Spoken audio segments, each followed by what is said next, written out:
8월 29일 금요일입니다.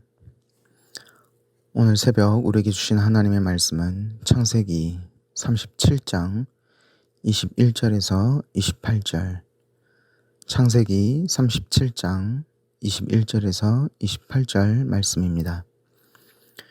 르우벤이 듣고 요셉을 그들의 손에서 구원하려 하여 이르되 우리가 그의 생명은 해치지 말자. 르우벤이 또 그들에게 이르되 피를 흘리지 말라. 그를 광야 그 구덩이에 던지고 손을 그에게 대지 말라 하니 이는 그가 요셉을 그들의 손에서 구출하여 그의 아버지에게로 돌려보내려 함이었더라. 요셉이 형들에게 이르매 그의 형들이 요셉의 옷 곧 그가 입은 채색 옷을 벗기고 그를 잡아 구덩이에 던지니 그 구덩이는 빈 것이라. 그 속에 물이 없었더라. 그들이 앉아 음식을 먹다가 눈을 들어본즉 한 무리의 이스마엘 사람들이 길르앗에서 오는데 그 낙타들의 향품과 유향과 몰약을 싣고 애굽으로 내려가는지라. 유다가 자기 형제에게 이르되 우리가 우리 동생을 죽이고 그의 피를 덮어둔들 무엇이 유익할까? 자, 그를 이스마엘 사람들에게 팔고 그에게 우리 손을 대지 말자. 그는 우리의 동생이요 우리의 혈육이니라 하매 그의 형제들이 청종하였더라. 그때 미디안 사람 상인들이 지나가고 있는지라. 형들이 요셉을 구덩이에서 끌어올리고 은 20에 그를 이스마엘 사람들에게 팔매 그 상인들이 요셉을 데리고 애굽으로 갔더라. 아멘. 어제 본문에서 형들은 요셉을 죽이려고 했습니다. 20절에 자, 그를 죽여 한 구덩이에 던지고 우리가 말하기를 악한 짐승이 그를 잡아먹었다 하자. 그의 꿈이 어떻게 되는지를 우리가 볼 것이니라 하는지라 라고 말씀하십니다. 정말 이들이 친형제가 맞는지 의심이 될 만큼 무시무시한 말을 하는 것을 볼 수 있습니다. 그런데 우리는 앞서 형제가 형제를 죽이려고 하는 이야기를 보았습니다. 바로 에서가 야곱을 죽이려 했던 장면입니다.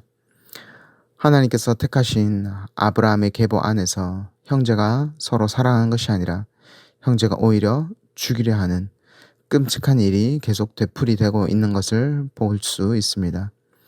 그리고 이 형제 살해의 원인은 동일하게 편애와 차별입니다. 야곱의 가족은 차별과 편애의 역사라 해도 과언이 아닐 정도로 편애와 차별로 인해 계속해서 아픔을 겪습니다. 야곱 자신이 아버지의 편애로 인해 장자권을 도둑질하고 집에서 쫓겨나듯 떠나야 했던 시간을 경험했음에도 그는 자신이 사랑한 라헬의 첫째 아들 요셉을 편애합니다. 야곱이 요셉을 편애할 때 오늘 본문 23절에도 등장하는 채색 옷을 입혀 형들과 다르게 특별 대우를 합니다. 여기서 채색 옷은 단순히 좋은 옷을 입혔다는 것이 아니라 당시에 일반적으로 다 나가서 가축치고 노동을 하기 때문에 노동에 적합한 옷을 입었습니다. 하지만 채색 옷은 노동에 적합한 옷이 아니었습니다. 그래서 성경학자들은 야곱이 요셉에게 채색 옷을 입혀준 것은 단순히 좋은 옷을 입혔다는 의미를 넘어서 형들은 다 양치고 노동하지만 요셉은 노동을 시키지 않았던 것으로 봅니다. 그리고 요셉은 형들과 함께 있으면서 형들의 잘못을 아버지에게 고자질하며 자신이 관리자인 것처럼 행세를 합니다. 이러한 요셉을 보며 형들은 요셉을 미워했다라고 말씀했습니다. 편애와 차별이 대를 이어 내려오듯 형제가 서로 사랑하지 못하고 미워하는 것도 대를 이어 내려가는 것을 볼 수 있습니다. 오늘 본문 21절에서 22절은 르우벤이 요셉을 죽이지 않고 돌려보내려 했다라는 것을 말씀해 주십니다. 아마도 르우벤은 장자이기에 만약 요셉에게 무슨 일이 생기면 장자인 자신이 책임을 져야 하니 그가 요셉을 죽이지 말자라고 한 것으로 보입니다. 하지만 르우벤이 잠시 자리를 비운 사이 유다가 형제들에게 요셉을 노예로 팔아버리자라고 이야기합니다. 26절에서 27절입니다. 유다가 자기 형제에게 이르되 우리가 우리 동생을 죽이고 그의 피를 덮어둔들 무엇이 유익할까? 자, 그를 이스마엘 사람들에게 팔고 그에게 우리 손을 대지 말자. 그는 우리의 동생이요 우리의 혈육이니라 하매 그의 형제들이 청종하였더라.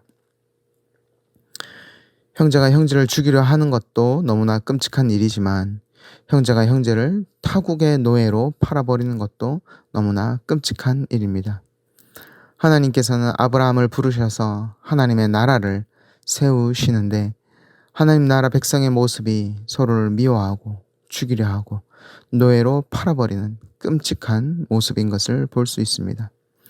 이들의 모습을 보면 정말 이 가족이 다시 회복할 수 있을까?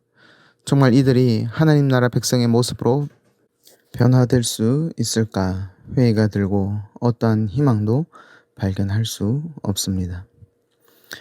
하지만 이러한 형제들의 모습을 보면 우리는 아무런 희망을 발견할 수 없지만 성경은 우리에게 이 모든 일을 만들고 이끌어가고 계시는 분이 바로 하나님이심을 말씀해 주십니다.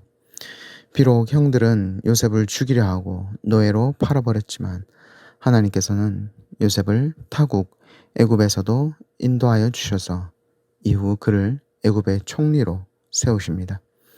그리고 하나님께서 그에게 보여주셨던 꿈과 같이 온 가족이 그 앞에 나와 엎드리는 정말 하나님이 보여주신 꿈이 이루어지는 것을 경험하게 하십니다. 그리고 이는 기나긴 기근에서 하나님의 백성을 건지시는 하나님의 이끄심이었으며 또한 이후 하나님의 백성을 애굽이라는 터전 안에서 보호하시고 키워가시는 하나님의 손길이었습니다. 우리 또한 나와 이 땅의 것에는 어떠한 희망도 발견할 수 없다는 것을 보게 됩니다. 사람의 마음은 아침 저녁이 다르고 이 땅의 것들이 잠깐 나를 즐겁게 해줄 수는 있지만 결국 그것은 모두 썩어질 허무한 것들입니다. 내가 내 안에서 희망을 찾으려 하고 이 땅의 것을 붙들면 결국 우리가 만나게 되는 것은 절망과 미움과 비참함 뿐입니다. 그러므로 우리가 어려움이 찾아올 때, 위기가 덮쳐올 때, 그러할 때일수록 더욱 나를 인도하시는 하나님만 붙잡는 우리 되기를 소망합니다. 이 어려움, 이 문제를 해결하실 수 있는 분은 오직 하나님 한 분뿐이십니다. 아무런 희망이 보이지 않는 우리 가족, 깨어진 관계, 내 안에 무너진 것들, 이 모든 것을 하나님 앞에 가지고 나와 하나님이 하나님의 방법으로 만져주시기를, 그리하여 하나님이 내 삶 가운데 지금도 역사하고 계심을 경험하는 우리가 되기를 소망합니다. 기도하겠습니다. 지금도 역사하시며 내 삶을 눈동자와 같이 지키시는 하나님, 내가 나를 보고 이 땅의 것을 보면 거기엔 아무런 희망이 없음을 고백합니다. 오직 나의 희망은 여호와 하나님께 있사오니 답이 보이지 않을수록 더욱 하나님 의지하며 하나님의 방법만 따라가는 우리가 되게 하여 주옵소서. 예수 그리스도의 이름으로 기도드립니다. 아멘. 이 시간 함께 기도하실 때 주신 말씀 붙들고 기도하시고 주간 기도 제목에 따라 모든 소그룹 모임을 위해 함께 기도하겠습니다. 다락방 모임과 전도회 모든 모임들마다 예수 안에서 한 가족과 같이 은혜를 나누는 모임이 되게 하시고 우리 교회 안에 소외되는 영혼이 하나도 없는 사랑 많은 가정 같은 교회 되도록 다락방을 섬기시는 순장님들과 교회를 책임지고 섬기시는 장로님들을 위해 기도해 주십시오. 합심해서 기도하신 이후에 개인적인 기도로 함께 기도하도록 하겠습니다. 기도하겠습니다.